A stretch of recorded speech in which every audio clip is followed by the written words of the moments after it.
Session with Dr. Farid Holakouee.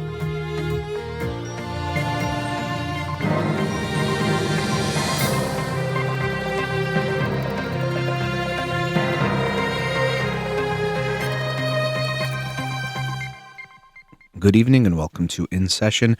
I'm your host, Dr. Farid Holakouee, and I'll be with you for the next hour here on Radio Hamra. Studio number to call in, 310-441-0555.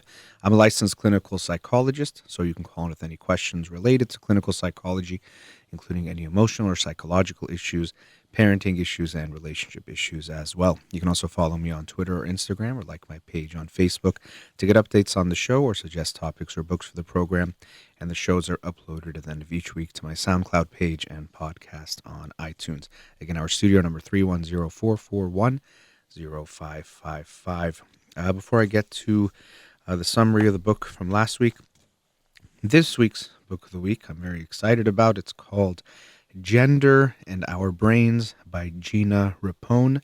Gender and Our Brains, How New Neuroscience Explodes the Myths of the Male and Female Minds. So based on that title and subtitle, it seems to be a book that's going to look at the science, neuroscience, and how there's a lot of talk about the male brain, female brain, and how maybe they aren't so different from each other.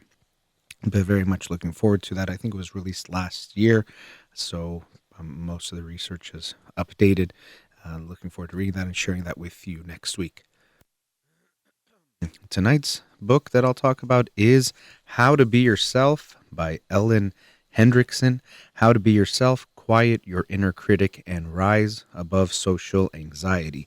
The title, a great title, How to Be Yourself. Who doesn't want to do that more or be better with that?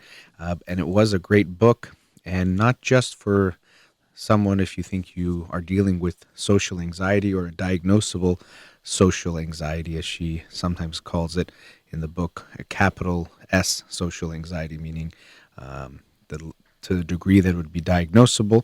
We all have some social anxiety, and in a way that could be a starting point. That there is a disorder called social anxiety disorder, but we shouldn't think of social anxiety just as a bad thing. We all have it, and we can understand why. We are social beings, and the way we are judged, treated, and looked at by our fellow human beings is very important. I know it's easy to say, oh, you shouldn't care what anyone thinks, and we shouldn't care about others' opinions, or who cares if people laugh at you, or who cares if people think you're this or that. And of course, there is truth to that in the extent that we exaggerate the importance, or it can feel exaggerated, but we can also understand why this is important, especially looking back to our ancestors where they lived in even smaller groups where everyone's opinions about you did matter, or mattered even more. Now we have different ways where opinions matter, where you can actually be exposed to millions of people through the internet and different types of media, and that can also change things and throw more wrenches in what we're dealing with. But we do care about what people think, and we should. If you don't care what anyone thinks about you or at all, you'd be considered psychopath. You don't care about what anyone thinks or feels or what they're going through, so that's not actually a good thing. And Susan Cain wrote the book Quiet, which was an exceptional book that was very good at celebrating introverts and showing that as much as we've thought, or there's a bias towards extroversion, that it's good to be someone who wants to talk to everyone and gregarious and outgoing. She did a great job of bringing about this mindset that actually it could be okay and actually very good to be an introvert. And so the book takes, I think, some of that theme throughout, that actually social anxiety, or if you deal with social anxiety, it's not all a bad thing. It probably means you are more conscientious and more empathic to others and some other things as well, but there's a flip side to that coin. And the book does a great job of talking about what social anxiety is and looks like. And again, it's not just for people who are dealing with it to a stronger degree. I actually related to a lot of parts of the book that talked about different things where you can have being socially anxious in a moment or in certain moments, and you might find some things are more socially anxiety provoking than others. You might be fine at a party, but you hate to have to call customer service. You might be fine in a meeting, but you might have a hard time if you're at a restaurant asking for something extra and feeling like you're going to be a burden or be annoying. So people tend to have different experiences of social anxiety, just like even if you're not diagnosed with an anxiety disorder, everyone deals with anxiety and it might spike in different ways. And so that's why I thought the book was so important for people to read, because you probably know someone who deals with a lot of social anxiety, and maybe that's even you. But even if you don't, you deal with it in some ways, and you can get some lessons from the book. Now, there was one quote, and I wanted to make sure I read it because to me, it was interesting how much of an impact it had on me. When I read the quote, I was getting some tears in my eyes because of the kind of the implications of it. But let me read you. This is, it says it's from a letter written by Thomas Carlyle to Ralph Waldo Emerson in 1843. So here's the quote: "A stammering man is never a worthless one. Physiology can tell you why. It is an excess of sensibility to the presence of his fellow creature that makes him stammer."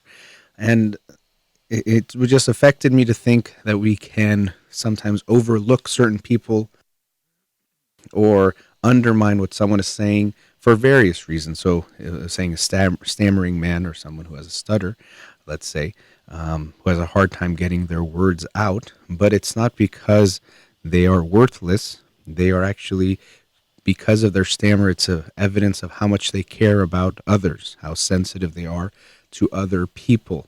And so I thought it was a very nice way of showing that sometimes when we look at someone and what might be considered their weakness or something not good about them could be coming from a place that is actually good. And so social anxiety can be similar to that. It's not that they don't care about people or they don't want to engage. It's actually in a way they can care too much, and that can be a problem.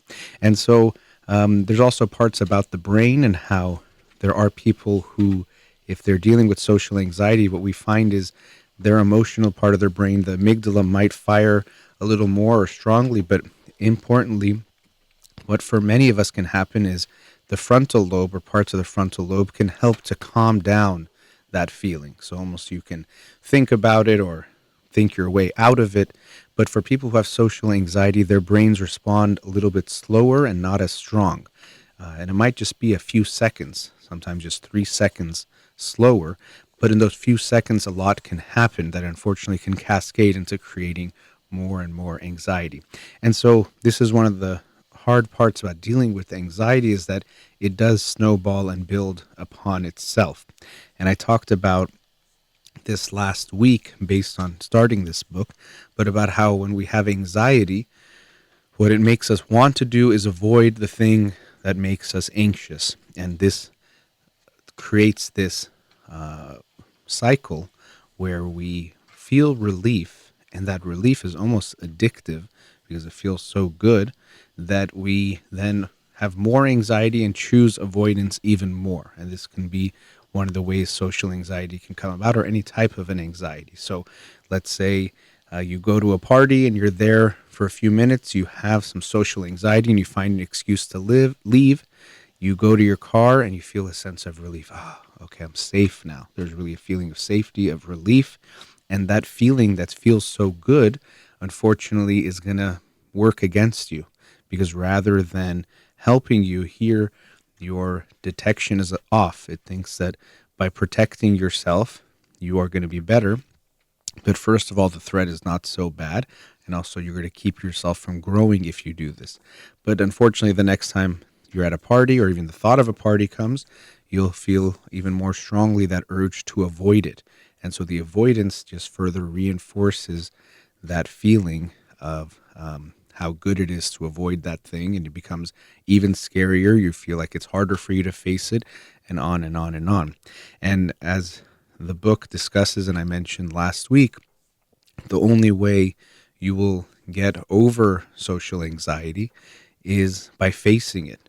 So it's not that you just sit in a room and think about it and think, oh, you know what? I shouldn't care what people think, or I don't have to be worried about looking stupid. I can go out there and then all of a sudden you're going to be super confident. The way your confidence builds is that you start to take some actions. And by taking those actions, slowly you start to see that what you thought was so scary wasn't as scary as you thought in your mind. Or what you thought was inevitably going to happen, the disaster that was going to happen, doesn't actually happen. Or people aren't as mean or scary or judgmental as you thought they would be in your head. Now, one thing she mentions, she calls it the big reveal. And this can be a big part of anxiety where people, or social anxiety, where people are afraid of being in a way found out. So if people see me enough, or if I have to talk, or if I have to be getting close to someone, they're going to see I'm stupid, or I'm boring, or I'm, whatever else that thing might be we think we have. We feel that people are going to see it, which is more reason why we choose to avoid being in social situations in the first place, or avoid certain types of social situations where we feel like this might become clear. So we're afraid of this big reveal. It's going to be known to this person or to this group that I'm whatever it is, fill in the blank. Ugly, stupid, boring, whatever else it might be. And because of that, we choose to avoid putting ourselves in those situations. But then again, we pay that price by not being around people. And so because of that, we pay that price of being maybe alone, not advancing in our career, other things that might happen. And some people even have an anxiety of people seeing that their anxiety will be seen. You'll notice that I'm blushing, that I'm sweating. And so I feel like I should avoid letting you see that. Also, appearance can be a big one. I'm ugly, and people will see that if they see me up close, so I should get away from them. So there's different reasons or different categories that the reveal that she calls it can fall under. But whatever it might be, we're trying to make sure people don't see that. And so it's very sad because when you look at what's happening, we think something is wrong with us in our head, but it really is not. And so we're just afraid that everyone is going to see it. And so when I work with clients and you see this in them, I'll sometimes say this, and I've even said it on the air, that there's good news and bad news. The good news is you're wrong, that you're actually not good enough, or whatever this negative thing you see of yourself that you think is so horrible, it's not true, so you're wrong. The bad news is it can be hard to change this. Just me telling you that you're wrong, or even seeing some instances of being wrong, probably won't be enough. It'll take some time, but it can change. And so part of this book is helping you to see that you can change and realize what you're so scared of isn't actually true. So there's this understanding of what social anxiety is, how it gets reinforced, but then, as I mentioned, that's not enough. Just thinking about it and talking about it won't be enough. You have to get out there. And that's the hard part, because again, you are trying to avoid the thing you're so afraid of. But what's very exciting, and she calls it the moment, or the moment can be something usually pretty big, is when you realize you're doing something you never thought you can do, or something that you thought was so scary isn't that scary at all, and you can handle it. Talking to strangers, going up and asking someone for a date, public speaking, talking in a meeting, calling someone, whatever it might be, you realize I can actually do it. And the old me would have never thought I can do such a thing. She shares a story of this guy, Jim, usually they're not real names, I think she mentions that, who has a lot of social anxiety, but he starts to take ballroom dancing classes. And after a few years, he then starts to perform in a contest or some kind of competition, and does quite well, and was so shocked to see that even though he was nervous, what the judge said was very relaxed, was one of the ways that the judge described him. And this is another part of social anxiety, or one of the myths that she talks about, is that we often think that when we are socially anxious or we're feeling anxiety, everyone could see it on the outside. And the reason why this happens is when you're feeling it on the inside and it's so strong, it just seems so real and so palpable that you think, of course, everyone can see it. So if someone looks at me, they'll see how nervous I am. But very often that's not the case. And they've done other studies where they videotape people giving a speech or having a conversation, and they tell them to pick out a few moments where they're either very confident and or very nervous. And when you look at them side by side, they're barely distinguishable. You can barely tell them apart. They look the same. So you realize that actually, as much as you might think, you look so nervous and anyone can tell, and it's so obvious. It usually isn't the case. But so she shares some exercises or ways of thinking. First, there is reframing what you are thinking, because very often you'll see that what you think to be true is not the case. There's also embracing what you're dealing with. So rather than beating yourself up over your anxiety, which many people do, what you actually realize you need to do is to embrace it. And as I was saying before, the only way out is through. You recognize that you can't go away from it and you don't need to, but you can actually recognize what it is. And so she shares an example of two swim teachers, and one is telling a kid who's not doing a good job about how bad they're doing and they're horrible and they should stop and never swim again. And the other one sees the bad part and is encouraging, doesn't sugarcoat it and say they're not doing it wrong, but in a warm way makes the kid feel better about trying and saying, okay, this part is right, this part is not so right. If you keep doing this, you'll get even better. And the first one is kind of like our inner critic that we can all have that's so harsh, hard on us. And we can also think of it as an overprotective parent. So it's thinking that I want to protect you from getting embarrassed or getting hurt in some way. So I'm going to keep you away from whatever you're doing.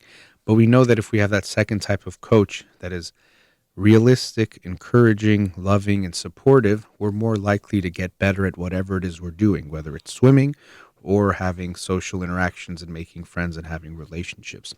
Now, I want to talk more about the book, and I'm at the first commercial break, so I'll continue after the break. That's How to Be Yourself by Ellen Hendrickson. Quiet your inner critic and rise above social anxiety. We'll be right back.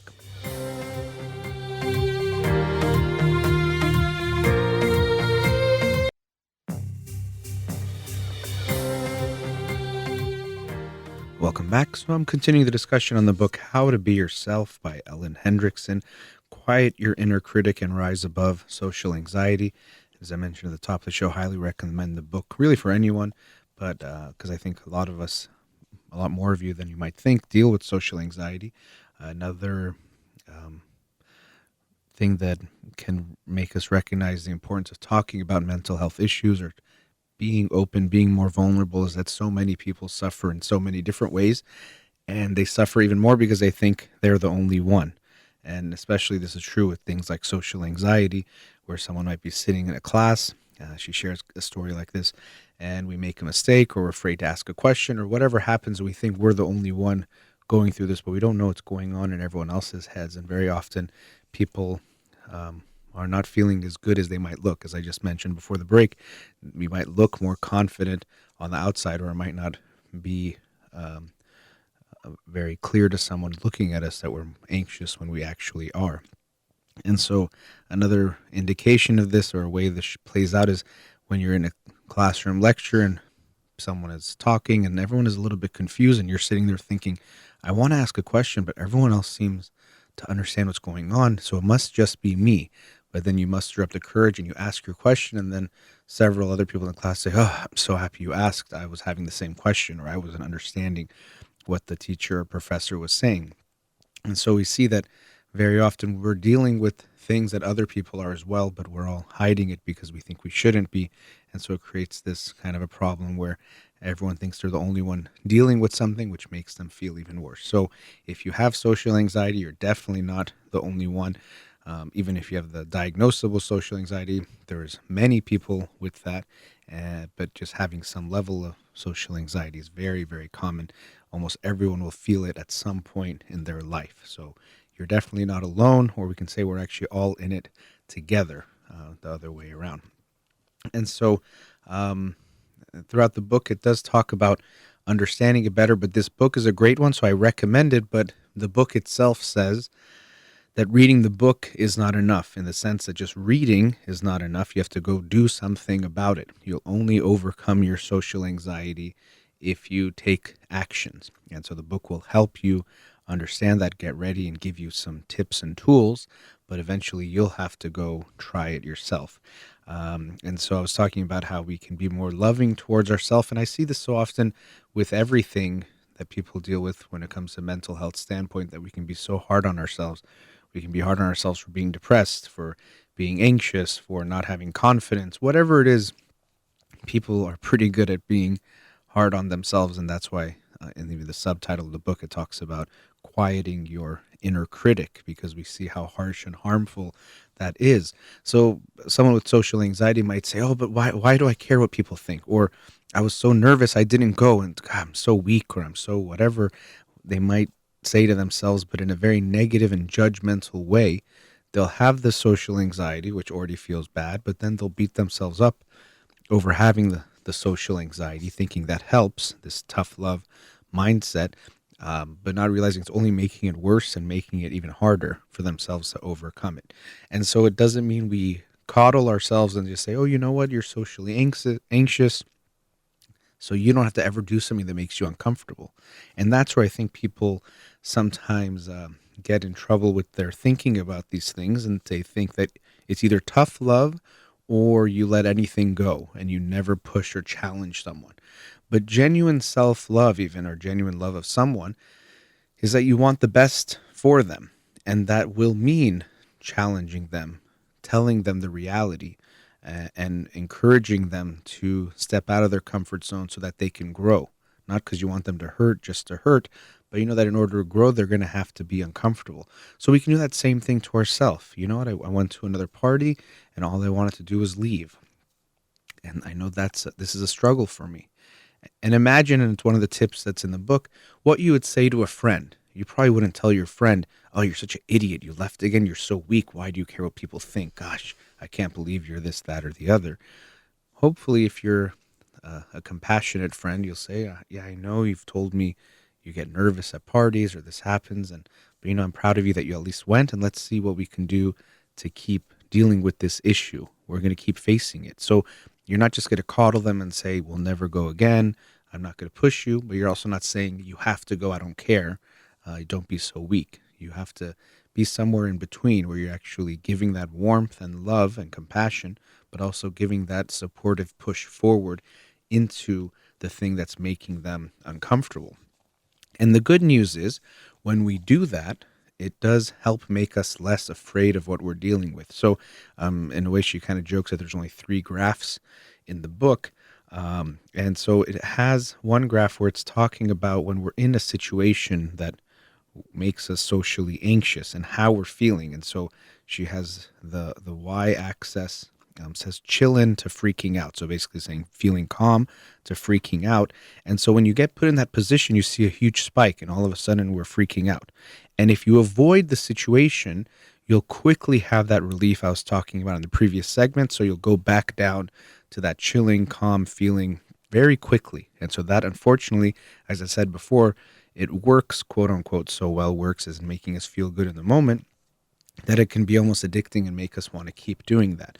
But then she shows on the next graph that if we brave it out, so if we get into that scary position and we brave it out, it'll take us a lot longer to get calm.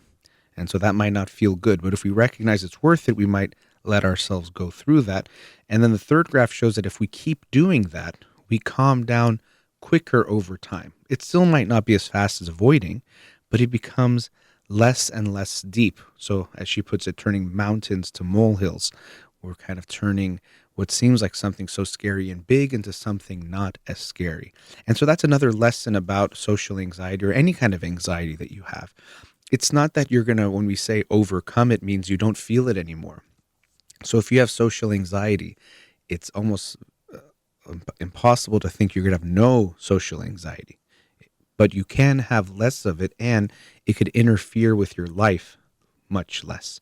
It can get out of your way in the way that it is now. And so the more you do something, you see it's not that scary. She shares a story of this guy, I think his name is Jai, Jai, and he had social anxiety, or he was afraid of getting rejected in different ways. And so he actually went on this, I forgot if it was 1,000 days in a row, where he would go up to people and get rejected by something. So you'd ask them to do really kind of crazy things or out there things like um, he asked a dog groomer if they would cut his hair, things like that. So things where he knew he would get a no, and he started to realize it's not that bad. It's not so scary. And that's what we do with our anxieties, that you think it's so scary, but when you face it, you see it's not that bad. It's your anticipation and your worst case scenario thinking that makes it seem so bad, but it actually isn't that bad, even if what you think is going to happen happens. But more often than not, what is going to happen is that that thing won't even happen. So you think you're going to go and they're going to make you feel really bad, but you actually don't. And that's what he experienced. He said most people would say no, but were very polite about it or kind about it, or maybe laughed or asked them why he was asking them. But it wasn't this really scary thing that he had built up in his mind. So we have to get out there and face that anxiety. And one of the ways we do that is she talks about creating a challenge list.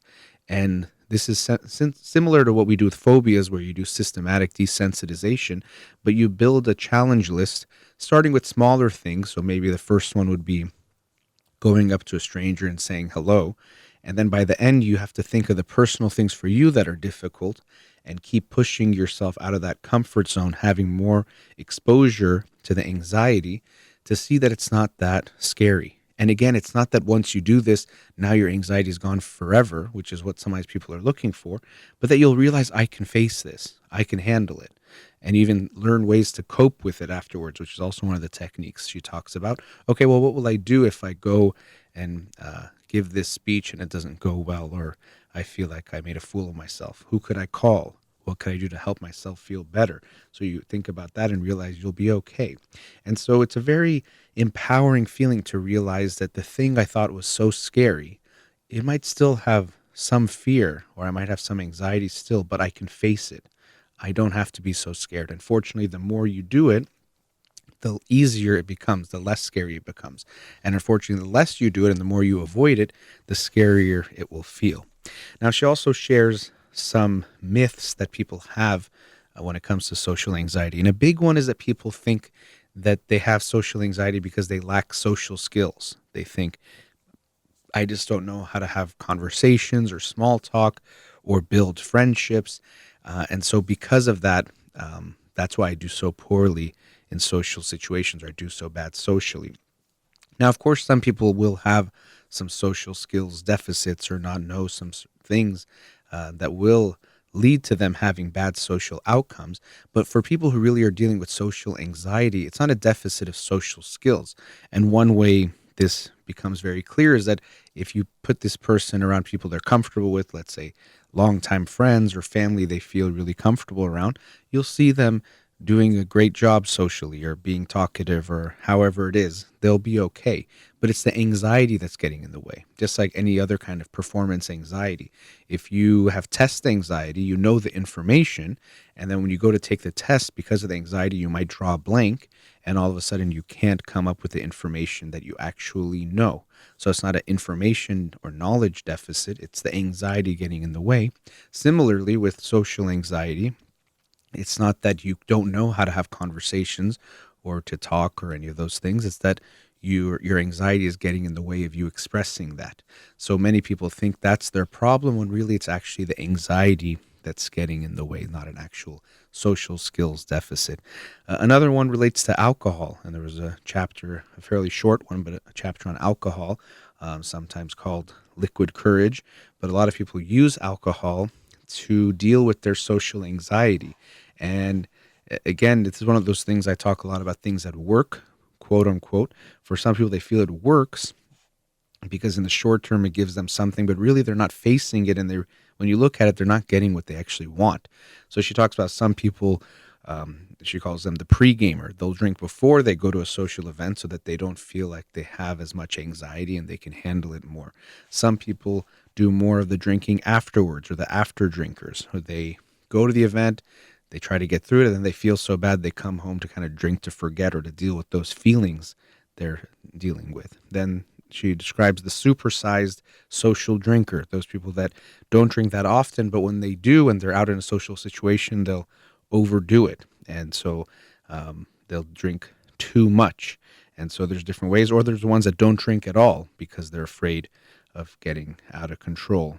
Um, so alcohol, as she talks about, has an interesting relationship with social anxiety, but definitely we shouldn't think of that as a cure or something that's going to work for us. Because in a way, it's also reinforcing that I need this thing to deal with the anxiety if you're using it before or after or whatever it might be. And of course, it's not going to help you actually overcome it or be able to face things better. And it can lead to eventually developing a drinking problem. And so, very often, that can be the case that people with social anxiety turn to alcohol. And unfortunately, then the alcohol itself becomes a bigger problem. And so, she talked about alcohol, but for some people, maybe it's marijuana or other drugs. But as might seem obvious, but can be worth noting, it's not going to be the solution. Now, this book, as I mentioned, does a great job of talking about social anxiety and also helps you come up with tips and tools to overcome it. But then at the end of the book, she talks about, well, it kind of could be a way of looking at, well, why is this all so important? And really, the reason is that she talks about the very famous and well known Grant study, or it's also called the study of adult development, that started in, I think, 1938 and followed people in the Boston area over time and was trying to figure out what makes these people happy or what leads to good life outcomes. And so they had it was diverse for back then and how they would do research. It was all white, all male group, but coming from a range of socioeconomic outcomes or starting points. And so what they found was that the most important thing for leading a happy and healthy life was the quality of the relationships that people had, the warmth they felt. So this is not about quantity. You might say you have 2,000 friends on Facebook, but we're talking about the quality of friendships that you have and what you feel with them was by far the most important and the best predictor of happiness and health. So we need healthy relationships. We need warm, good relationships. And unfortunately, social anxiety can be something that gets in the way of a lot of people creating those types of relationships, which is why a book like this can be so important for us to realize we need people, we need to be around people, we need to create relationships in order to be healthy and happy. And very often it's not that we can't create them because it's not a social skills deficit, and it's not that people don't want to be our friends and don't want to be close to us. That's something that our inner critic is telling us, which is wrong, but unfortunately hard to change. But if we deal with that social anxiety, we might be able to overcome it and then create those healthy and happy relationships that we need. So I thought that was really great, and overall would highly recommend the book to anyone, especially if you feel like you're dealing with even some social anxiety, but just you'll get a better understanding of how it works and how you can work with it. So that was How to Be Yourself, Quiet Your Inner Critic, and Rise Above Social Anxiety by Ellen Hendrickson. All right, let's go to our last commercial break. We'll be right back. Welcome back. I was talking about the book How to Be Yourself by Ellen Hendrickson, talking about social anxiety. And this is a topic that I bring up a lot, but in reading it, it was even more on my mind. I wanted to mention it again, and it comes back to parenting your kids. And so when we talk about parenting, it's obviously the hardest job and the most important job you'll have. I don't mean job as in like going to work, but the role that you have. Maybe that's a better way of putting it. And so in this book, as I was mentioning, it was talking about anxiety and how the only way to overcome it is to face it. And what we realize about anxiety is that it's in a way our brain tricking us into thinking something is scarier than it actually is, or that we should be more worried about it than we need to be. And the inner critic that we have, as much as it sounds like a really bad thing, we can recognize that deep down it's just trying to protect us. So it's afraid of us getting hurt, of us being in a situation where we have a bad outcome. And so it's trying to protect us. And it says just avoid those things that are a little scary or could have a bad outcome. And unfortunately might do this in a negative way by saying you're not good enough, or people will see how bad you are, or various other things. But in a way, it has a similar dynamic to that overprotective parent that says, oh, my kid might get hurt this way, they might get sad about this, they might feel uncomfortable like this, so let me protect them at any and all costs. And not only that, that's my job as a parent, is to make sure my kid never feels hurt, never feels sad, can't get hurt, doesn't have a bad day or a bad feeling. And this is completely getting in the way of your child's growth. And we can make that connection with how we're dealing with anxiety, because essentially what you're doing is you're creating anxiety in your child by doing this. When you constantly interfere with anything that might make them uncomfortable, you're actually showing them that the world is a scary place. You're also telling them you're not very strong to handle these things. And you have to avoid these things because you won't know what to do, or you can't take it and you won't handle what's there. And then they'll really take that to heart and think, okay, I can't handle anything.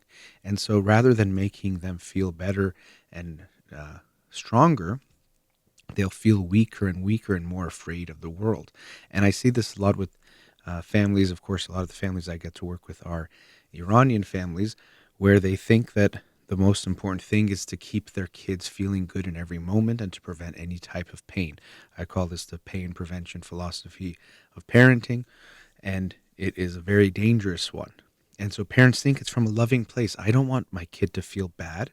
Feeling bad is not good, and I should do anything to make them feel good and avoid feeling bad. In a way, it can seem to have some logic to it until we realize how much we're interfering with growth when we do that. Because growing also has growing pains. And your job as a parent isn't just to prevent pain, but it's to promote growth. Healthy and happy growth and development is your role as a parent. So we have to remember that your job isn't to prevent anything that makes your child unhappy. Because if you do that, you're also going to prevent many, many, and almost all opportunities for actual growth to take place, for them to realize how strong they are and how resilient they are. And as I mentioned before, this comes back to the parents realizing what they themselves feel when it comes to negative feelings. Most people can't tolerate their own negative feelings. It feels so bad that they've learned, probably from, of course, their own parents, and this gets passed on in generations, that those feelings are bad and should be avoided at all costs. You don't want to feel sad. And so we try to avoid them. We try to deny them. We try to pretend they're not there. We might try to use drugs and alcohol and other means to get away from those feelings. But we just think that's what life is about, is getting away from those ones that don't feel good and only having the ones that do feel good, which is not what real life becomes. It's not what real life is. And so we have to first increase our own tolerance, distress tolerance, or frustration tolerance, essentially our tolerance for the negative feelings. It's okay to be sad. It's okay to not feel good. Life is part of, or this is part of life, that sometimes you won't feel good. If it's an avoidable pain, I'll try to avoid it. And if it's something that doesn't lead to my growth, I will try to avoid it, but I have to recognize there is some pain. And this is where I think there is so much wisdom in that serenity prayer, where I won't be saying it verbatim, but we want to change the things we can and accept the things we can't. But then also that last part's very important, and have the wisdom to know the difference between the two, because that is so important. Because when I say tolerate bad feelings, I don't mean that if anything is bad is happening to you, you have to just accept it forever. Sometimes we can do something about it. Sometimes there's a rock in your shoe, you can take that rock out. You don't have to just hurt and say, well, I have to just accept pain, and pain is part of life. But sometimes you might have an issue with your foot, and you see lots of doctors and they say you're going to have a little bit of pain, and you might learn to just have to accept it. And so in life, that is a big part, that wisdom of knowing which things we can change and which things we can't. It's not always so clear, but we have to try to see and use our wisdom the best we can to determine which one it is. But nonetheless, at the end of the day, we have to accept there are some things that we can't change that will be sad and hurtful, and that is a part of life. That is part of a meaningful life. If you care about people, then you'll care if something happens to them or if something happens to your relationship with them. That's just part of life. So if you want to have meaningful relationships, you're always risking that you can get hurt. If you want to do a physical activity, you have to risk that you can also get hurt in that physical activity. If you want to never get hurt, then you never do anything. And so this is unfortunately the message that some parents deliver to their kids, or the way they treat their kids. Is that my job is to make sure they never get hurt. And the only way to do that is to do nothing. And so we do nothing. And also, when you do nothing, you can't grow because you don't experience anything. You don't get to actually develop and strengthen your physical and emotional and mental muscle. And you just stay very stagnant, which is very sad. So, as a parent, we have to recognize that I have to accept that my child will sometimes feel bad. Just like we know they get sick. Of course, you have a little baby, you don't want your baby to get sick, but especially young babies get sick very often. They get lots of colds. And so, unfortunately, you have to deal with that. Do you want your kid to be sick? Of course not. You want your baby to be healthy, to not feel uncomfortable, and not feel the pain they have when they are sick. But you have to accept it and help them deal with it, to slowly get over it and get through it. And you have hope that they will be better. They will bounce back. And the same is true of the emotional things we go through. Of course, you don't want to see your child dealing with a disappointment, a heartache, feeling rejected, feeling less than in some way, whatever that feeling might be. That doesn't feel very good. But we want to help them bounce back. We can't just erase it or take it away. We have to accept that it's there. And so, following up on this theme of social anxiety, what you'll see parents do is the kid might come home crying. Oh, all these kids made fun of me, or all these kids, they wouldn't play with me, and they said I'm not their friend anymore. And we tell them, so you shouldn't care. What doesn't matter? Go make new friends tomorrow. Or you'll forget about this when you get older. Or something to just tell them that pain isn't real or doesn't exist, because we think our only job is to take away pain. So if I can try to convince my kid that the pain isn't there, maybe that'll work. Rather than recognizing the reality, which is even us as adults wouldn't feel good if our friends made fun of us, or if our friends didn't invite us somewhere or said they don't want to be friends with us anymore. How can we expect even more from a child? And realize that's hurtful. I'm sorry that you went through that pain. And so you empathize with them, you show them you care, but also because you remain calm, you're showing them that you know and believe that they can overcome this, so that this isn't going to be something that literally or emotionally kills them. It will be sad, it will be hard, and you'll be there with them through this hard time, but they'll bounce back. Just like if they get a cold, it's uncomfortable and painful, and you're sorry that they're going through that pain, and you're going to help them in getting better, but you also know they will be better. And so you have that same hope. So we want to have a similar reaction to their emotional pains. But then coming back to this theme of exposing ourselves to things that are a little uncomfortable or that don't feel very good, and how that contributes to our growth, and how if we do the opposite, it's not that just we prevent our growth, we almost make it harder to grow in the future. Because what happens is, if I'm afraid to face anything, if I'm afraid to get hurt, if I'm afraid I can't handle getting hurt, I can't handle what's out there, I'm petrified to try anything, to trust myself, to trust the world, to trust that I could make good decisions. That's another area that parents intervene far too much. Oh, my kid won't know what thing's best for them. I know, so let me choose for them. First of all, sometimes we don't know what's best for them, even when they're really little children. We want to know what their preference is and show that we value that. But even if you're right, you're taking away an opportunity for them to make a decision, to trust themselves, to trust what they think, to listen to that voice within themselves that says what they want, and then to deal with the consequences, whatever they may be. And you have to know that they're going to handle it. Okay, they choose to go to the wrong class, and then they have a bad time in the class. Okay, they'll realize it. Or they choose to not do their homework, and then the next day they face some consequences. Let them face it. Let them have those small bumps and bruises emotionally, just like we do physically, and see that they're going to be okay. So they realize, okay, it's not that bad. Bad things happen. Things don't always go your way. I can see how my decisions led to this. I can trust myself. I can continue making decisions, and I'll be all right. But when you tell them, oh, you don't know what to do, I have to do it for you, as they get older, the decisions get more important, and their doubt will also get bigger. They'll be like, I have no idea what to study. I have no idea who to pick to date or to marry. I have no idea how to live my life. My parents always made those decisions for me. And also by making those decisions for me, they gave me a direct and indirect message that you don't know what to do. You can't handle these things. So if we only focus on avoiding pain, we have to recognize that you're always also going to be avoiding growth. If you avoid all things that feel bad, you'll also avoid all things that will help you grow as well. So, of course, we help them avoid the avoidable pains and the ones that just lead to damage. If your child is going to do something really physically harmful, of course you don't let them. Or if they're in an emotional situation, let's say a teacher is actually abusing them, let's say emotionally, you don't say, well, they have to just go through it. There, of course, are situations where you do need to remove them, where we do avoid things that are detrimental and very harmful.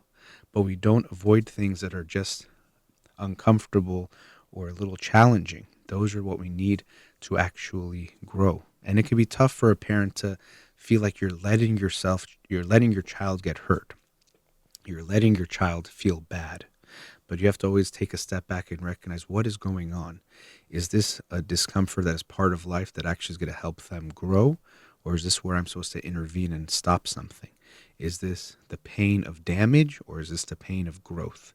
And if it's the pain of growth, if we really look at it, if you take that away, you're actually doing the least loving thing you can do to your child.